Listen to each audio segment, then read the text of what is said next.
చూస్ country delight, live better. ఇప్పుడే country delight యాప్ని download చేసుకోండి. ఆంధ్రప్రదేశ్ ప్రభుత్వం పోలవరం నిర్మాణంలో ఏమాత్రం జాప్యం జరగకుండా జాగ్రత్తలు తీసుకుంటుంది.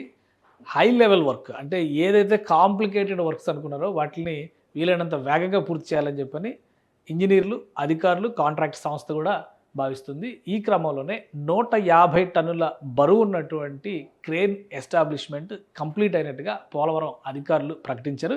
ఈ క్రేన్ ఎస్టాబ్లిష్ చేయడం వలన వచ్చేటువంటి అడ్వాంటేజ్ ఏంటి అంటే టర్బైనల్ని అంటే ఏపీ జెన్కోకి సంబంధించి పవర్ జనరేషన్ టర్బైనర్లని ఎస్టాబ్లిష్ చేయడానికి, ఈ టర్బైన్లని ఎస్టాబ్లిష్ చేయాలంటే చాలా భారీ ఎత్తున సాంకేతిక పరిజ్ఞానాన్ని వినియోగించాల్సినటువంటి అవసరం ఉంటుంది. అందుకని ప్రాజెక్టుకి సంబంధించినటువంటి ప్రదేశంలో ఈ 150 టన్నుల బరువైనటువంటి క్రేన్లని ఎస్టాబ్లిష్ చేశారు. ఈ క్రేన్లు ఈ భారీ మోటార్లని, టర్బైనల్ని అందులో ఎస్టాబ్లిష్ చేయడం ద్వారా ఈ ఇన్స్టలేషన్ ప్రాసెస్ అంతటికి కూడా ఇది సహకరిస్తుందని చెప్పి అధికారులు చెప్తున్నారు. ఒకవైపు ఎర్త్కమ్ రాక్ఫిల్ డ్యామ్ నిర్మాణ పనులు చేస్తూనే ఇంకోవైపు డయాఫ్రమ్ వాల్కి సంబంధించినటువంటి రిపేర్లు, కొత్త డయాఫ్రమ్ వాల్ నిర్మాణం, ఈ రెండింటిని కూడా ప్యారలల్గా రాష్ట్ర ప్రభుత్వం ముందుకు తీసుకెళ్తుంది. అదే క్రమంలో పోలవరానికి సంబంధించి పోలవరం బహుళార్థక సాధక ప్రాజెక్టు, సో అక్కడ హైడ్రో ఎలక్ట్రిక్ పవర్ జనరేషన్ అనేది కూడా చాలా ముఖ్యమైనటువంటి అంశం. ఇప్పుడు రాబోయేటువంటి రోజుల్లో గోదావరి నదికి వరద పెరుగుతుంది కాబట్టి వరద తీవ్రతని దృష్టిలో ఉంచుకుని పెరగబోయేటువంటి వరదని అంచనా వేస్తూ ఎక్కడెక్కడ పనుల్ని కొనసాగించాలనే అంశంపైన అధికారులు ఏ రోజుకు ఆ రోజు అధ్యయనం చేస్తున్నారు. ఆ క్రమంలోనే ప్రస్తుతం ఈ భారీ క్రేన్లని ఎస్టాబ్లిష్ చేసేటువంటి ప్రాసెస్ కంప్లీట్ చేశారు. సో ఈ ప్రాసెస్లో రాష్ట్రానికి సంబంధించినటువంటి అంటే ముఖ్యంగా కాంట్రాక్ట్ సంస్థ ఎంఏఎల్ గ్రూప్ ఇది మొత్తం చూస్తుంది. ఇది చూస్తే ఈ టర్బైన్స్గా ఎస్టాబ్లిష్ చేసి భారీ జనరేటర్లు ఎస్టాబ్లిష్ చేసి, అంటే ఇవి రివర్సిబుల్ టర్బైన్స్ అంటారు. ఈ టర్బైన్స్ నీటిని మామూలుగా అయితే నీరు ప్రవహించే క్రమంలో విద్యుత్ ఉత్పత్తి జరుగుతుంది, కానీ ఇక్కడ ఏంటంటే అక్కడే ఉన్న నీటిని రోల్ చేసుకోవడం ద్వారా విద్యుత్ ఉత్పత్తి చేసి మళ్ళీ బ్యాక్ వాటర్స్లోకి పంపిస్తుంది. అంటే దిగువకి వదలాల్సినటువంటి అవసరం లేకుండా ఈ రివర్సిబుల్ టెక్నాలజీని ఇప్పుడు కొత్తగా నాగార్జున సాగర్లో శ్రీశైలంలో కూడా ఇది ఎస్టాబ్లిష్ చేశారు. కొత్త టెక్నాలజీ కాబట్టి పోలవరంలో కూడా అడ్వాన్స్డ్ టెక్నాలజీనే పెట్టాలనుకున్నారు. సో వీటిని ఎస్టాబ్లిష్ చేయాలంటే కనుక భారీ క్రేన్లు అవసరం అవుతాయి.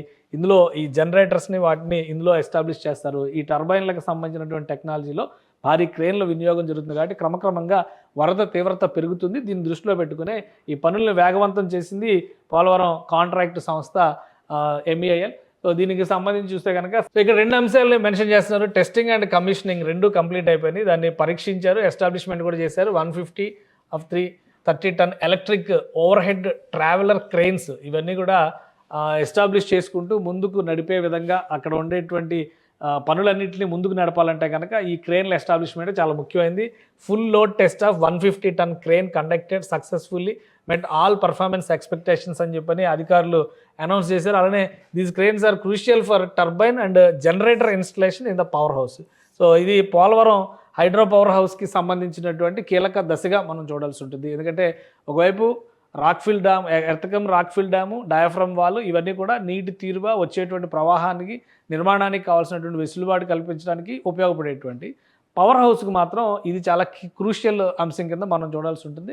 సో ఇందులో టర్బైన్స్, జనరేటర్స్ ఎస్టాబ్లిష్ చేయడానికి ముఖ్యమైనటువంటి పాత్ర పోషించేటువంటి ఈ ట్రావెలర్ క్రెయిన్స్ అంటే ఓవర్ హెడ్ ట్రావెలర్ క్రెయిన్స్ని కంప్లీట్గా ఎస్టాబ్లిష్ చేశారు. Senior delegation from AP Genco including director hydel, chief engineer HPC visited the site. So మొత్తం మీద ఒక సక్సెస్ఫుల్ యాక్ట్ కింద మనం చెప్పాల్సి ఉంటుంది.